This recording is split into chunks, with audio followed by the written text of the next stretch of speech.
Here we see Sir Alex in familiar, modest pose. You can almost hear him saying, "It wasn't me, it was the lads." This modesty reflects his family values and upbringing. Alexander Chapman Ferguson was born on New Year's Eve 1941 at his grandmother's modest house in Shield Halls Road in the Govan district of Glasgow, and the world of football has never been the same since. Alex began his playing career as a striker with Queen's Park. Age 16, in his own words, he describes his first game for them as a nightmare, although, to his credit, he did score Queen's Park's goal in a 2-1 defeat against Stranraer. He went on to play for St Johnstone, Dunfermline Athletic, where he scored 66 goals in 89 appearances, and later for Rangers, Falkirk and Ayr United. Overall, he scored 170 goals in 317 appearances. Famously, in 1969, he played for Rangers versus Celtic in the Scottish Cup final. What a big game for him. He was blamed for a conceded goal and Rangers lost the game. Following that, he was demoted to the junior team. He threw his loser's medal away before moving on to Falkirk. As a manager, Sir Alex was destined to influence the fortunes of East Stirlingshire, St Mirren, Aberdeen and Scotland before, in November 1986, joining Manchester United. This was shortly after Steve Gibson had saved Middlesbrough FC from the hands of the liquidators. One of his greatest achievements as a manager was to change St Mirren from a poor Division 2 side to champions of Division 1 within 3 years, and his team had an average age of just 19 years old. St Mirren sacked him the following year. When managing St Mirren and Aberdeen, his teams averaged more than 2 goals a game. At Aberdeen, his win percentage was 59.12%, highly impressive. He's tried for many years, but he's never been able to match those achievements at Manchester United. After success with his various teams, he was knighted by the Queen in 1999, and he was an inaugural inductee to the English Football Hall of Fame. All his fans around the world will remember his many great feats as a manager, notably his victory over Real Madrid in a European final. Definitely one of Aberdeen's proudest moments.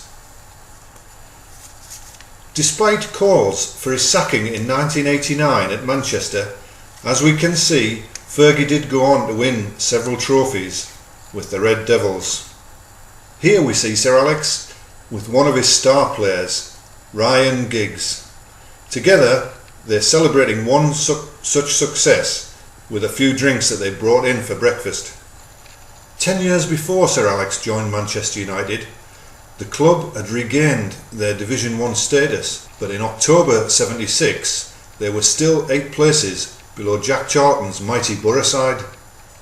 Over time, Fergie became obsessed with signing Graham Souness, having first become aware of him when he scored a hat-trick for Middlesbrough in the 8-0 defeat of Sheffield Wednesday on April 20th, 1974.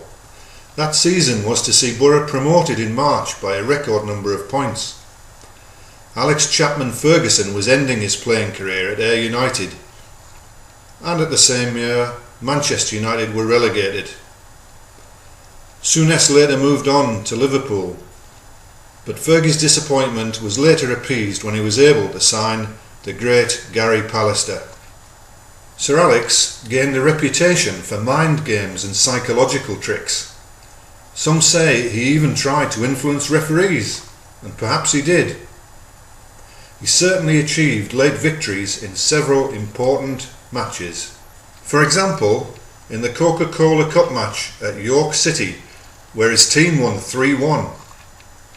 Unfortunately, Manchester United had lost the Old Trafford leg 3-0, so they were dumped. And for all of Sir Alex Ferguson's failings, we have to give the man some credit. After all, he has been known to win a tin pot or two, and possibly that was the reason why the board of Manchester United decided to tie the guy down to a long-term contract. So there we go. We're getting close to the end of Sir Alex's story. A story that began in a poverty-stricken district of Glasgow called Govan, where he was born on New Year's Eve. We've heard of his exploits on the field. We've heard of some of his successes and of course his failures, and he had plenty of those, but nonetheless we give him credit. Sir Alex is a man of the people. A man of the people, and he deserves everything that's coming to him.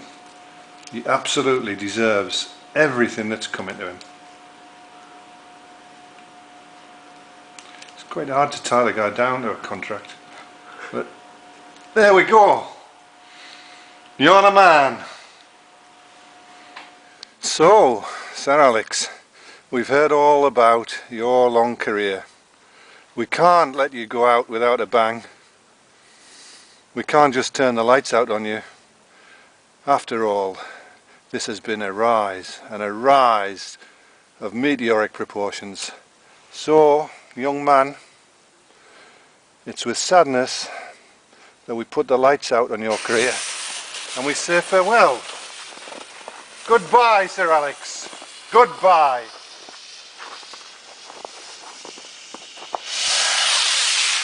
Oh yes, he's a winner.